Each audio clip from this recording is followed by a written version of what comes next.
Assalamualaikum warahmatullahi wabarakatuh. Halo Sobat Misteri Sunyi Mencekam. Apa kabar Anda hari ini? Mudah-mudahan sehat walafiat, tak kurang suatu apa. Jumpa kembali bersama kami, channel yang setiap hari selalu menyuguhkan cerita-cerita misteri menarik. Dan untuk kesempatan kali ini, kami sudah menyiapkan sebuah kisah misteri yang berjudul Nenekku ternyata menikah dengan jin. Aku Tia. Kejadian ini aku alami waktu tahun 2017. Kejadian ini gak akan pernah aku lupa, karena pertama kalinya aku bersinggungan dan melihat kehidupan lain di bumi selain binatang dan tumbuhan seumur hidupku. Kisah mengenai nenekku yang semenjak aku lahir, aku belum pernah bertemu dengannya. Kenapa begitu? Nanti aku ceritakan. Cerita yang betul-betul gak indah sama sekali. Biar aku jelasin dulu ya dari awal. Aku waktu itu dapat tugas dari tempat kerjaku ke kota Semarang. Posisiku waktu itu adalah asisten manajer salah satu hotel di Jakarta. Waktu itu aku diminta jadi perwakilan mengawal sebuah acara besar dari grup hotel kami. Jadi grup hotel ini ada di seluruh Indonesia, salah satunya ada di Semarang. Nah, disitulah acara bakal diselenggarakan. Jadi aku dapat tugas yang di situ harus bawa banyak properti pribadi dan milik hotel yang ada di Jakarta. Karena terlalu banyak, aku pikir repot kalau harus naik kendaraan umum. Akhirnya aku putuskan naik mobil pribadi yang aku setir dari Jakarta Semarang. Setelah fix dengan rapat dan menyiapkan berbagai hal yang harus dibawa, akhirnya aku berangkat dan sampai di lokasi acara di Semarang itu sore hari. Pas banget karena aku bisa punya banyak waktu buat persiapan acara, istirahat dan lain-lain, karena besok baru dimulai acaranya. Singkat cerita, besoknya acara udah berjalan, dan di tengah acara waktu kami istirahat, aku bertemu beberapa karyawan dari hotel itu yang juga lagi istirahat. Kami ngobrol-ngobrol dan ngomongin soal kota Semarang ini, sampai pas aku bilang, aku sebetulnya orang sini, tapi aku nggak begitu jelas deh, kampungku masuknya Semarang apa bukan. Di situ langsung ada satu temanku, sebut saja namanya Rian. Dia ini nyautin dan seolah antusias. Bukan mbak, itu sudah masuk keluar wilayah Semarang, udah jauh dari Semarang. Aku orang sana juga loh mbak, kata Rian. Obrolanku pun waktu itu semakin dalam soal desa itu. Sampai aku iseng tanya dengan Rian, yang pertanyaannya juga kupikir bakal sia-sia. Berarti kamu kenal nenekku ya? Namanya Nek Sengi, tahu nggak? Dengan ekspresi kaget, Rian bilang tahu soal Nek Sengi alias nenekku. Rian bilang nenekku adalah penjahit, dan juga kesibukannya membantu orang sembuh dari penyakitnya, seperti urut, kerikan, melahirkan, dan lain-lain. Maka dari itu, Rian dan keluarganya di kampung kenal Nek Sengi, karena nenekku ini orang yang sering diminta bantuannya oleh warga kampung. Ada terbesit di pikiranku waktu kita ngomongin Nek Sengi. Aku mau bertemu. Aku belum pernah melihat batang hidungnya semenjak aku lahir. Aku cuma tahu Nek Sengi dari cerita bapak dan ibuku. Rian, bagaimana kalau nanti selesai acara ini, kita ke sana? Hitung-hitung kamu mau pulang kampung atau liburan kan? Mumpung aku bawa mobil nih, ajak aku ke Rian. Waduh mbak, aku nggak bisa kalau besok, aku shift malam. Maaf ya mbak, kata Rian. Ya sudah, aku pun nggak memaksa. Aku langsung ambil keputusan buat fix ke sana sendirian, karena waktu liburku setelah acara itu cuma 2 hari. Aku harus memanfaatkan momen dengan baik. Pokoknya di sana kamu tanya Eyang Sengi rumahnya di mana ya? Karena di sana nenekmu dipanggil Eyang Sengi. Kira-kira perjalanan 4 jam lah ke sana. Hati-hati mbak, kata Rian. Setelah acara, hari itu juga aku berangkat sendirian menuju desa tempat tinggal nenekku, yang ternyata cuma memakan waktu 2 jam lebih perjalanan dari kota Semarang, tanpa aku nggak tahu lokasi pastinya. Alias, aku cuma mengandalkan bertanya dengan warga sekitar saja, dan sedikit bantuan Google Maps dan beberapa petunjuk patokan dari Rian.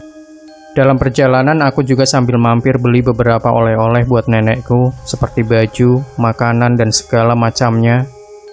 Beberapa kali juga aku dapat kendala karena akses menuju desa yang terbilang sulit masuk mobil, tapi ya syukurnya sampai juga. Setelah mau sampai, aku ditunjukkan oleh warga di mana rumah nenekku. Pertama kulihat, rumahnya asri dan rimbun. Pepohonan di depannya buat suasana jadi adem banget. Padahal aku masih terpaku di dalam mobil. Ditambah desa ini terletak di pegunungan, jadi udaranya dingin, tapi nggak sampai menusuk. Ada 3 anak kecil yang menyapaku juga di pekarangan depan agak menyamping, yang di sana ada rumah besar. Kayaknya itu anak dari tetangga sebelah rumah nenek. Aku menyapanya balik, sampai ada suara nenek tua bertanya, "Siapa ya?"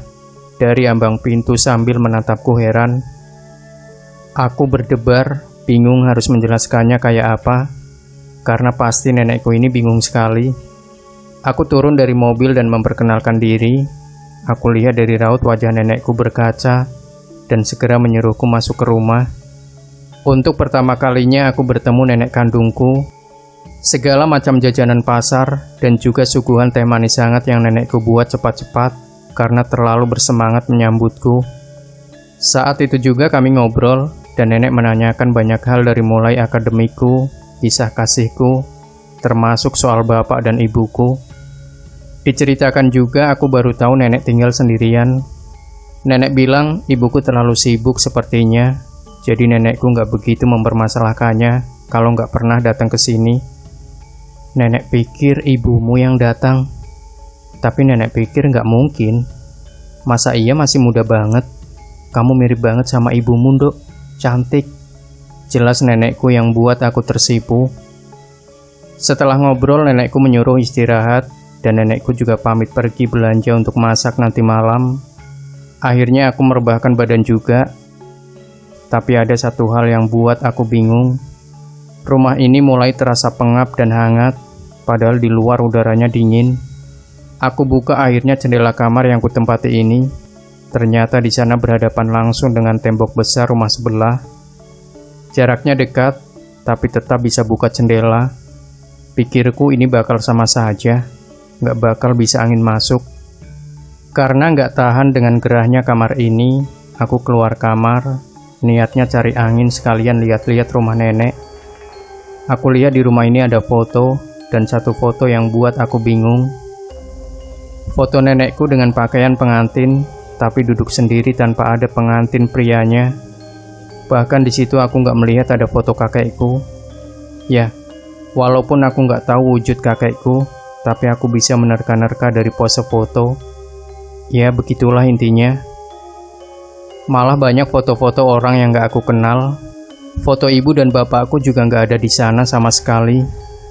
Tapi tetap, foto neneknya berpakaian pengantin lah yang paling aneh menurutku. Setelah nenekku pulang, kami masak sama-sama, dan setelah itu aku mandi sambil juga menunggu nenekku sholat. Aku nggak sholat karena aku non-muslim. Bukan makin segar, aku malah makin kegerahan.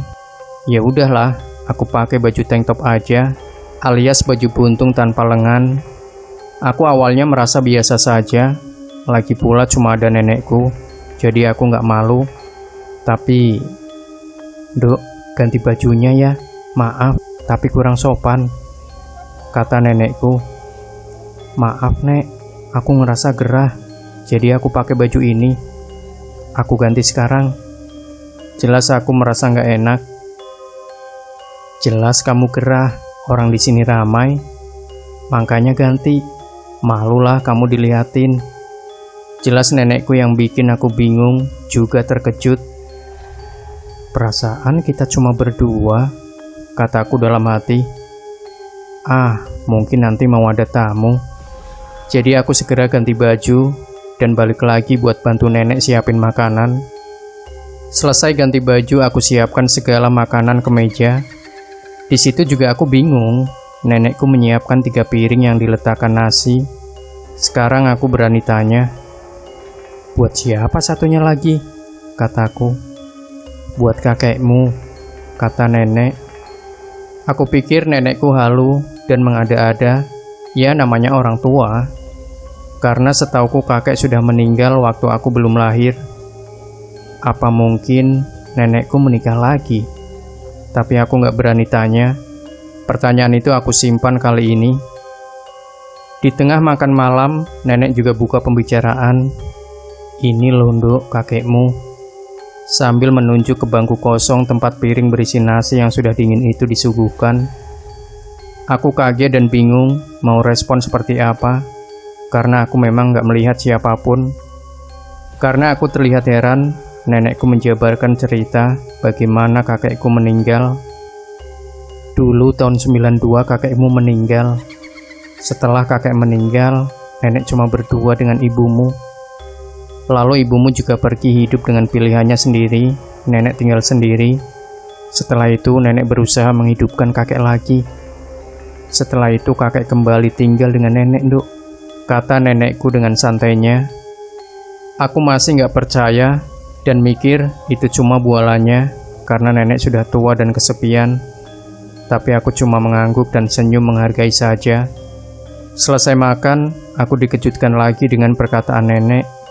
Kamu mau lihat kakekmu, Nduk?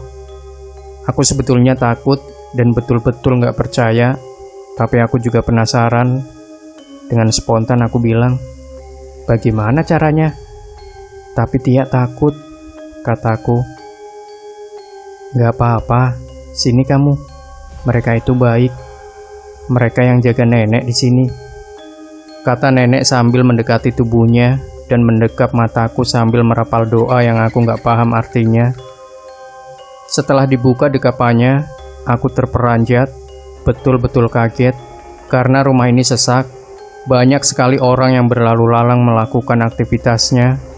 Juga nenekku memanggilku untuk melihat kakek yang duduk di sebelahnya. Yang sekali lagi, aku terperanjat kaget. Kakek yang kulihat ini gak tua, tapi gak muda juga, sekitar 40 tahunan umurnya. Aku pikir dia sudah setua nenekku, dan ada perasaan yang beda waktu aku melihat kakek. Orang ini gak asing. Betul, aku yakin orang ini pernah masuk ke dalam mimpiku. Bukan fisiknya yang kuingat, aku pun lupa bagaimana mimpi itu terjadi. Tapi soal perasaan dari kehadirannya yang buat aku hafal. Awalnya di mimpi itu aku pikir itu bapakku, tapi nggak mungkin, karena secara fisik beda. Kakekku memandangiku seolah bahagia, tersenyum tapi diam. Aku juga bahagia sudah bisa melihat kakekku, walaupun aku nggak tahu itu betul-betul jiwanya atau bukan. Selain itu juga mataku menyisir ke penjuru rumah, melihat keadaan sekitar sambil terperangah. Kalau banyak sekali jiwa-jiwa mereka yang hidup berdampingan dengan kita. Pantas saja aku merasa gerah dari tadi. Aku melihat mereka semua juga tanpa rasa takut. Aku cuma bingung. Mereka lah yang nemenin nenek selama nenek sendirian. Mereka bukan yang jahat. Mereka semua baik dan gak mengganggu. Ya layaknya manusia saja, Nduk. Ada yang baik dan jahat. Begitu juga mereka. Jelas nenekku yang setidaknya membuat aku sedikit tenang. Sudah. Daripada kita di sini sumpek, kita ke pasar malam yuk, ajak nenekku. Rasanya aku senang sekali di-treat atau dianggap seperti anak kecil di hadapannya. Tapi tujuannya di sini bukan hanya untuk jajan, tapi nenek mau memberitahu hal yang lain juga. Di desa kami suka ada pasar malam atau pasar kaget yang jualan hanya 1 minggu. Nanti di minggu berikutnya, pasar ini pindah ke tempat lain. Ya semacam bazar, bahasa kerennya mah. Dari rumah nenekku ke pasar dekat sekali, jadi kita jalan kaki ke sana dan sampai sekitar jam 8 malam. Sampai di sana kita melihat-lihat berbagai hal yang dijual. Nenekku mau duduk dan sekedar mengajakku memperhatikan keramaian. Ada permainan anak-anak, orang jualan, ada pembeli dan penjual, ramai sekali. Di sini kalau kamu benar-benar perhatikan, nggak semuanya dari mereka manusia layaknya kita. Coba kamu amatin ibu-ibu yang sama anak kecilnya di tukang gulali. Jelas nenekku sambil menunjuk ke satu arah gerobak. Aku lihat ada ibu yang menggandeng anaknya sekitar umur 4-5 tahun, asik memilih gulali yang dijajakan pedagangnya. Normal seperti manusia pada umumnya yang kulihat. Mari sini ikut nenek. Ajak nenekku berjalan mendekati ibu dengan anaknya tadi yang sudah meninggalkan gerobak dan jalan ke arah yang random, alias ke tempat sepi tanpa ada jalanan menuju tempat sepi itu. Aku heran dan ngeri melihat pemandangan aneh di depanku, karena ibu dan anak itu seolah berjalan melayang dan perlahan hilang dari hadapanku. Mereka benar-benar ada, Nduk, dan mereka ada dimanapun. Terkadang saat kita di tengah keramaian, orang-orang yang gak kita kenal, kita gak bisa memastikan mereka semua benar-benar manusia atau bukan. Tapi itu sebenarnya gak berbahaya, dan gak ada yang perlu ditakutkan. Semua jin atau makhluk halus akan menghormati manusia jika mereka yang mendekat, dan sebaliknya, jika kita yang mendekat, kita harus menghormati mereka. Karena mereka emang benar-benar ada, Nduk. Jelas nenekku yang sekarang aku paham. Sampai di rumah, sebelum tidur wajahku dan mataku diusap kembali oleh nenek sambil dirapalkan mantra. Maksudnya untuk menutup mata batinku yang tadi terbuka. Tapi sepengetahuanku, kalau sudah dibuka, walaupun ditutup lagi, aku jadi makin peka dengan dunia gaib. Aku sudah merasa banyak gak nyaman di tempat ini semenjak nenek nunjukin segalanya. Bukan takut juga, tapi ini bukan hal yang wajar. Dan aku takut bilang ke nenek, karena takut nenekku tersinggung. Rasanya aku mau cepat pulang ke Jakarta saja, tapi memang besok adalah saatnya aku pulang. Malam itu aku balik ke rumah dan aku minta tidur dengan nenekku saja, karena perasaan yang makin ngeri pengap di rumah. Dan aku berharap matahari cepat terbit supaya aku bisa pulang. Paginya, loh, mau kemana, Nduk? Buru-buru banget kamu. Suara nenekku mengagetkan persiapanku pulang. Di situ aku nggak terlalu banyak siap-siap karena aku betul-betul mau segera pulang. Aku ada kerjaan mendadak, Nek. Aku takut telat. Memang hari ini jadwalku balik ke Jakarta juga. Jelas aku yang akhirnya dipahami nenek. Setelah itu aku pamit dan memboyong barang bawaanku ke mobil. Ada satu hal lagi yang aneh. Aku lihat di sebelah rumah nenek, samping kanan kirinya adalah lahan kosong. Aku sejenak berpikir, terus yang kemarin anak kecilnya Pak aku siapa? Rumah besar yang menghalangi jendelaku. Aku berkecamuk sampai aku nggak mau memikirkannya lagi. Cepat-cepat meninggalkan tempat ini dan naik ke mobilku. Singkat cerita, sampai di Jakarta, aku cerita dengan bapak dan ibu. Ibu kelihatannya kaget dan heran, tapi nggak marah juga. Biasanya ibu sering melarang aku bertemu nenek dan selalu cerita banyak kejelekan yang nenekku kerjakan, termasuk kebiasaan nenekku memelihara jin sejak dulu. Dulu kalau ibuku cerita soal jin dan keanehan nenek, seringkali aku nggak percaya dan anggap remeh. Tapi penasaranku setelah ini mencuat. Kenapa kok nenek bisa begitu? Tanya aku ke ibu. Nenekmu itu gila pengakuan dan pujian saja. Dia ngurut nyembuhin orang, bantuin melahirkan, dan nyembuhin penyakit kampung. Ya, kekuatannya dia dapat dari jin. Ibu yang anak satu-satunya aja malu, Tia. Dari dulu dia seperti itu. Jelas ibu. Aku kaget dan masih gak percaya. Karena ya aku lihat dari sisi nenek kemarin dia ramah.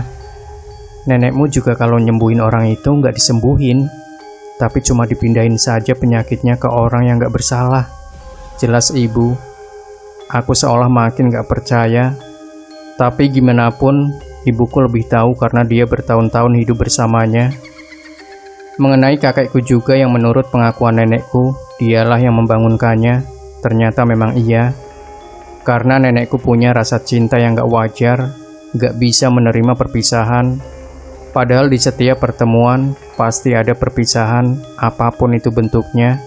Tapi nenekku gak siap.